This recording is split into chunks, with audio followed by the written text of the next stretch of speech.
So earlier today, we got the full roster reveal for WWE 2K23, and I have a lot I want to say about it, because it is interesting to say the least. With the roster reveal that was posted on 2K's website and everything, like, we got the whole roster. There's some new people that we're going to talk about. There's some people that are missing, like some pretty big names that are missing, which is probably where I'll start because that's what everyone is kind of focused on right now. One thing that was kind of terrifying when it came to this roster reveal is that Johnny Gargano's name was left off the roster and on 2K's website, despite him being in the WWE 2K23 trailer, and everyone was like, oh my god, what? How is Johnny Gargano not in the game? I was one of them people. I'm out there tweeting memes like, Johnny Gargano's not in the game, and then Johnny Gargano himself was like, yeah, guys, I'm in the game. I'm gonna be playable.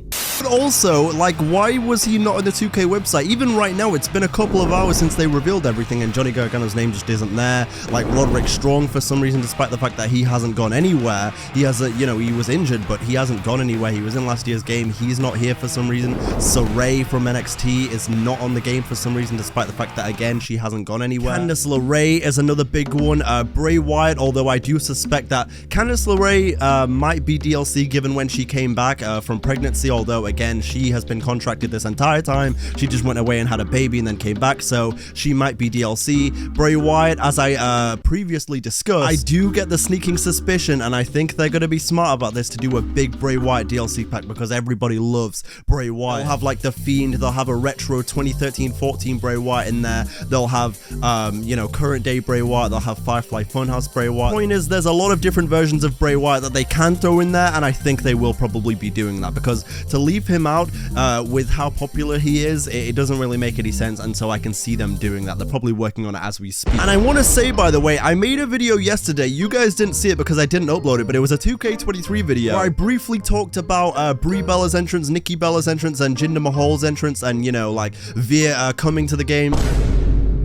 Also, who can forget Shanky as well? God knows where Sanga is. But I made a video talking about that stuff, and honestly, with everything that's dropped today, I am not going to upload that video because it's kind of irrelevant now in a way. I kind of talked about my disappointment with Nikki Bella's entrance, with the frame rate being weird and the Hall of Fame Titantrons being annoying, and her looking like Lord Farquaad from Shrek. But it's all kind of a mute point right now. Like, I don't think anyone really cares to see that video and my opinions there, because I should have uploaded it yesterday, if we're honest. But I was watching the Super Bowl, I'm sorry. I was watching my wife Rihanna reveal that we have a second child on the way, okay? I'm sorry. We're gonna run this town tonight. And also, I just want to say, the referees in the NFL, in the NBA, in the WWE, in the Premier League, fuck you guys. Tired of this referee thing, dude. VAR, or just go to hell. Let's talk about the new additions for 2K23 that got announced today. Obviously, we previously touched on the new NXT people that are going to be in there. We've got some new ones again. People like Aaliyah will be making their debut in WWE games, which has got to feel great for her. She's been around forever. Bruno Sammartino is returning to WWE 2K23. The Creed brothers are making their debut, which is fantastic. Caden Carr, Madcap Moss, Noam Dar. Noam Dar. Everybody on Twitter was like, I didn't even know he was still employed. Clearly, you don't know, Bob. And I know every American watching this video right now is like, nobody watches NXT UK anyway. That's why it got cancelled. It sucks. No one cares about NXT Europe. Shut up. We've also got Reggie in the game, not Scripts, it's Reggie, which I'm happy about because Scripts is, well, you know, he's Scripts. Don't really care for the gimmick, so Reggie's cool. Ridge Holland, and last but certainly not least, Solo! People like Tony D'Angelo, I mean, if he's not in the game at all, that is a massive oversight, okay? Like, forget about it. Like, seriously, that guy had one of the best feuds in NXT 2.0 history against Santos Escobar. Like, surely they got to be lining him up for some type of up-and-comers, you know, future stars, NXT pack or something. Same with Tiffany Stratton. Like, that is a massive oversight. It just doesn't make any sense to me. Like they've got to be, you know, lining something up here. I know, I don't know the exact quote, so don't quote me on this, but I know that Lionel Jinx kind of said something along the lines of everyone's gonna kind of be happy about what we've got lined up for DLC, and like, you know, it's gonna, you know, you're gonna be scratching your heads at some of the roster omissions on the main roster, but then they're gonna make up for that with DLC. So hopefully, you know, with a mixture between MyFACTION updates and new cards and everything and DLC, we'll be happy, you know, in a couple of months with the roster of the game, because right now there's only, what, 187 confirmed people for the game. But yeah, it is, it's pretty weird. I mean, as far as DLC NXT goes, oh my god, Hit Row as well. I literally just remembered Hit Row,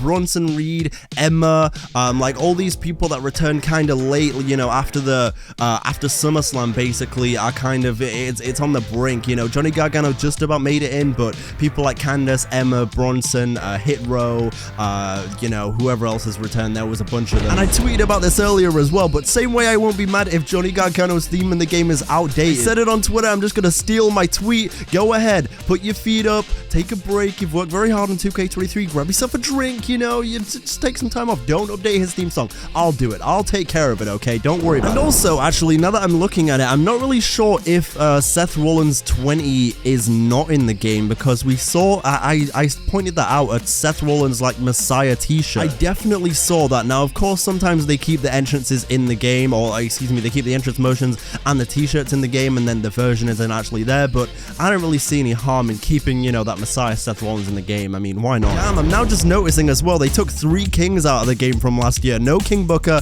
no King Corbin, and no King Nakamura, because it is the year of the Queen. Speaking of queens, no Naomi in this game, especially coming from someone who is a huge Naomi fan. That sucks not to see her in the game, but again, you never know, maybe she'll be added later on, or maybe she'll be DLC, or, you know, maybe she'll be in MyFACTION. We don't really know, you know. It is a bit of an awkward situation that they have been put in when it comes to Naomi, to be fair to them. And also, I don't know who I gotta speak to at 2K or anything, but the fact that Dominik Dijakovic was taken out of the game, like that version was taken out of the game, but T-Bar is still in there, who do I gotta fight? I don't think we'll necessarily see everyone that Triple H brought back, but we'll see some people, you know, maybe like a Bray Wyatt DLC pack, as I previously mentioned. Gallows and Anderson could possibly make it in. Tegan Knox was a bit of a shocker, but, you know, obviously she returned late. I think she could be DLC, given that they already kind of had her in a previous game. Joe Gacy and the Schism, that was a bit of a shocker as well. I can definitely see Joe Gacy being DLC, because again, another NXT person that has been around for a while. Zion Quinn, Bronson Reed, Chelsea Green was a very, very late one, so maybe not. Hit Row, Isla Dawn was a big disappointing one. I mean, same with Blair Davenport. I mean, I know NXT UK gets slandered and everything, and, you know, people don't care about it or whatever, you know, like the masses don't care about it, but come on, man. Isla Dawn and Blair Davenport should be in this game, at least on DLC. Same with Lash Legend and Chase U for sure. At least Andre Chase should be in the game. Yeah, overall, I'm not going to go ahead and sit here and pretend like this roster reveal is, you know, like it's ruined my excitement for the game. I'm still going to play 2K23, obviously. I'm still excited to make content on this game. I still have a lot planned. Is it disappointing that certain people didn't make it onto the roster, and is it confusing as hell why some of them didn't, considering they've been here the whole time? Yes, but, you know, it is what it is. I'm sure the DLC will help, you know, things like NXT. I'm so excited to play as like Carmelo and, you know, all these other people. So yeah, that's that. I didn't really have an outro there. I don't know what I was going to even say. Be yourself, can't be no one else. Another